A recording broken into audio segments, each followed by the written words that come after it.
So আজকে আমি তোমাদের সাথে এই ভিডিওতে টেন্সের থার্ড পার্ট, ঠিক আছে, ফিউচার টেন্সটা নিয়ে আলোচনা করব।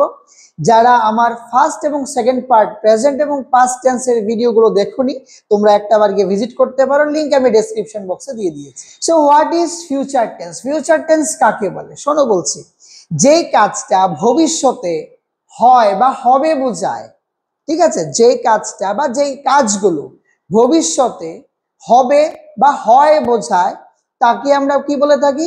Future tense. Just like your present tense and past tense, future টেন্সটাকেও কি আমরা এই চারটা ভাগে ভাগ করতে পারি। What are they? একটা হচ্ছে সিম্পল ফিউচার টেন্স, তাকে আমরা আরেকটা নামেও জেনে থাকি future indefinite tense.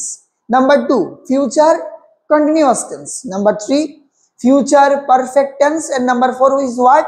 Future perfect continuous tense. আজকে আমি এই ভিডিওতে তোমাদের প্রত্যেকটা আমি ডেফিনেশন, তারপর এক্সাম্পল সঙ্গে স্ট্রাকচার দিয়ে বোঝাবো, ভালো করে দেখবে।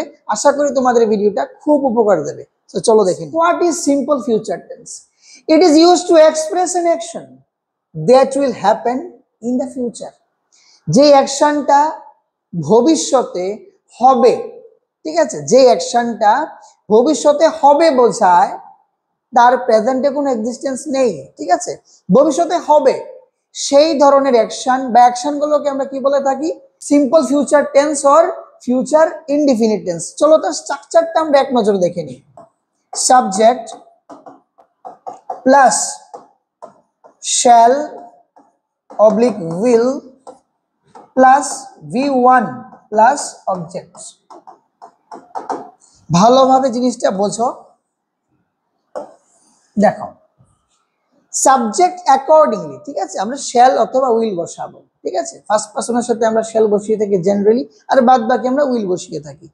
V1 means what? ভার্বের প্রেজেন্ট ফর্ম। আর হচ্ছে আমাদের অবজেক্ট। তোমাদেরকে একটা মজার জিনিস দেখাই। এই যে সিম্পল ফিউচার টেন্স এবং সিম্পল প্রেজেন্ট টেন্সের মধ্যে ডিফারেন্সটা কোন জায়গায় জানো? ডিফারেন্সটা হচ্ছে তোমাদের জাস্ট এই জায়গাটার মধ্যে। আমরা যদি এটা সরিয়ে নিই, ঠিক আছে, আর এই পার্টটাকে যদি আমরা আরেকটু আগিয়ে দেই, ঠিক আছে, তাহলে দেখো তো সঙ্গে এস অথবা ইএস যোগ হবে, ঠিক আছে না, ভার্বের শেষে। তাহলে এটা কিসের সাথে কিসের মতো হলো দেখতে? স্ট্রাকচারটা আমাদের প্রেজেন্ট ইনডিফিনিট টেন্সের মতো। আর যদি আমরা এটা এভাবে রাখি, ফিউচার ইনডিফিনিট টেন্সের মতো। ডিফারেন্সটা এই জায়গায়। চলো তার এক্সাম্পল আমরা কয়েকটা দেখে নিই। I shall go to market tomorrow. আমি জাস্ট সিম্পল কিছু রাখছি এক্সাম্পল, বেশি কমপ্লিকেশনে যাচ্ছি না। I means what? আমাদের subject, and according to subject আমরা shall বসিয়েছি। V1 ভার্বের প্রেজেন্ট ফর্ম, আর বাদ বাকিটা হচ্ছে আমাদের কি? অবজেক্ট। এই হচ্ছে আমাদের সিম্পল ফিউচার টেন্স বা ফিউচার ইনডিফিনিট টেন্সের স্ট্রাকচার। ওকে, চলো নেক্সট আমরা দেখে নেই ফিউচার কন্টিনিউয়াস টেন্স। তার ডেফিনেশনটা কি দেওয়া আছে? It is used to describe N action that will be in progress. চলতে থাকবে। এটা এমনই একটা অ্যাকশন যেটা ভবিষ্যতে চলতে থাকবে। এটা পার্টিকুলার টাইম, একটা নির্দিষ্ট সময় কি চলতে থাকবে, ঠিক আছে, ভবিষ্যতে কোনো কাজ চলবে, চলতে থাকবে একটা সময়ে, ঠিক আছে, তাকে আমরা কি বলে থাকবো? Future continuous tense. চলো তার স্ট্রাকচারটা আমরা এক নজরে দেখে নিই। সাবজেক্ট প্লাস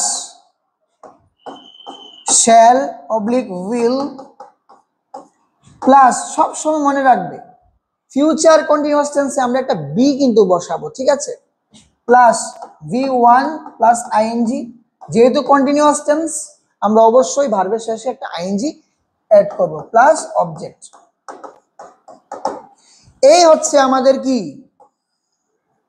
ফিউচার কন্টিনিউয়াস টেন্সের স্ট্রাকচার, ঠিক আছে। চলো একটা আমরা এক্সাম্পল দিই। They will be watching a movie at 7 PM। তারা 7টার সময় একটা মুভি দেখতে থাকবে। সাবজেক্ট দে, ঠিক আছে, এটা সাবজেক্ট। অ্যাকর্ডিং টু সাবজেক্ট আমরা শ্যাল অথবা উইল বসিয়ে থাকি। একটা বি বসালাম, এটা আমাদের স্ট্রাকচার, যেহেতু ফিউচার কন্টিনিউয়াস টেন্স, তারপরে শ্যাল অথবা উইলের পরে আমরা একটা বি বসাবো। ভার্বের প্রেজেন্ট ফর্ম প্লাস আইএনজি, আর এই বাদ বাকিটা হচ্ছে কি আমাদের অবজেক্ট। এই হচ্ছে আমাদের ফিউচার কন্টিনিউয়াস টেন্স, ভবিষ্যতে কোনো একটা টাইমে একটা কাজ চলতে থাকবে বা চলবে বোঝায় এই ধরনের অ্যাকশনকে আমরা কি বলে থাকি, ফিউচার কন্টিনিউয়াস টেন্স। চলো তারপরে আমরা দেখে নিই ফিউচার পারফেক্ট টেন্সটা কি। চলো তার ডেফিনেশনটা আমরা এক নজরে দেখে নিই। It is used to express an action that will be completed before a certain time in the future.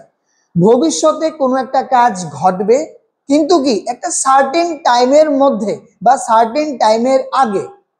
বুঝতে পারোনি? আমি আবার বলছি, ভবিষ্যতে কোনো একটা কাজ ঘটবে, ঠিক আছে, তাকে তো আমরা ফিউচার টেন্স বলে থাকি, ঠিক আছে, কিন্তু ওই কাজটা যে হবে কোনো একটা নির্দিষ্ট সময়ের মধ্যে বা সময়ের আগে কমপ্লিট হয়ে যাবে, ওই ধরনের অ্যাকশনকে আমরা কি বলে থাকি, ফিউচার পারফেক্ট টেন্স। চলো একটা স্ট্রাকচার তোমাদের আর্ট করে দেখাই।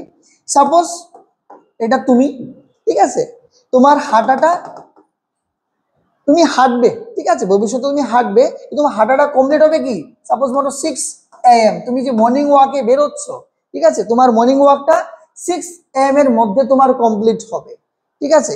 সো যে অ্যাকশনটা ভবিষ্যতে ঘটবে এবং এটা সার্টেন টাইমের মধ্যে বা তার আগে তোমার এটা কমপ্লিট হয়ে যাবে, এই যে it is used to express an action that will completed, that will be completed, complete হয়ে যাবে, ভবিষ্যতে কোনো একটা কাজ অ্যাকশন কমপ্লিট হয়ে যাবে বিফোর, এই যে বিফোর এ সার্টেন টাইম, এই সার্টেন টাইমের মধ্যে বা আগে তোমার এটা কমপ্লিট হয়ে যাবে ইন দা ফিউচার, তাকে আমরা কি বলে থাকি, ফিউচার পারফেক্ট টেন্স। চলো তার স্ট্রাকচারটা আমরা এক নজরে দেখে নিই।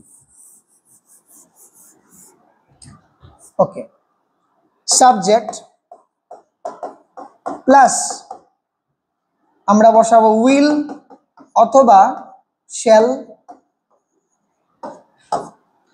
তারপরে আমরা সবসময় একটা কি বসাবো, have plus V3 plus object.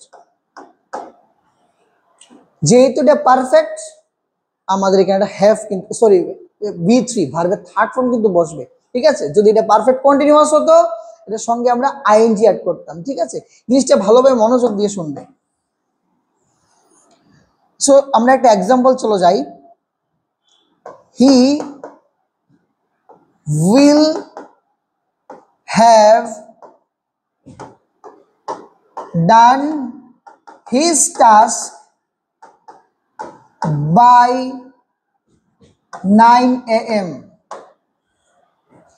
He will have done or completed, okay, his task by 9 AM, তার যে কাজ, ঠিক আছে, এই যে used to express an action, ঠিক আছে, এই যে এখানে তার অ্যাকশনটা কি, এই যে কাজটা শেষ করা, ঠিক আছে, that will be completed, শেষ হবে, he will have done his task, এই যে that will be completed before what a certain time, এটা নির্দিষ্ট সময়ের আগে, by 9 AM।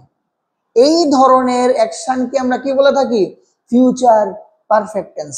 এই যে কি হচ্ছে আমাদের সাবজেক্ট, অ্যাকর্ডিং টু সাবজেক্ট আমরা উইল বসালাম, আমরা স্ট্রাকচার অনুযায়ী আমরা একটা হ্যাভ বসালাম, ভার্বের থার্ড ফর্ম বসালাম, বাদ বাকিটা হচ্ছে আমাদের কি, অবজেক্ট। এই হচ্ছে ফিউচার পারফেক্ট। সো আজকে আমরা টেন্সের যে সিরিজটা শুরু করেছিলাম, প্রেজেন্ট, পাস্ট এবং ফিউচার, লাস্ট পার্টটা চলো আমরা দেখে নিই, ফিউচার পারফেক্ট কন্টিনিউয়াস টেন্স। তো কি আছে সেই টেন্সে? It is used to show an action that will continue up to a point in the future for a specific time period. শোনো বলছি, ভবিষ্যতে ফিউচারে কোনো একটা কাজ বা অ্যাকশন একটা সার্টেন টাইম পিরিয়ড পর্যন্ত লম্বা সময় যাবত চলবে ভবিষ্যতে।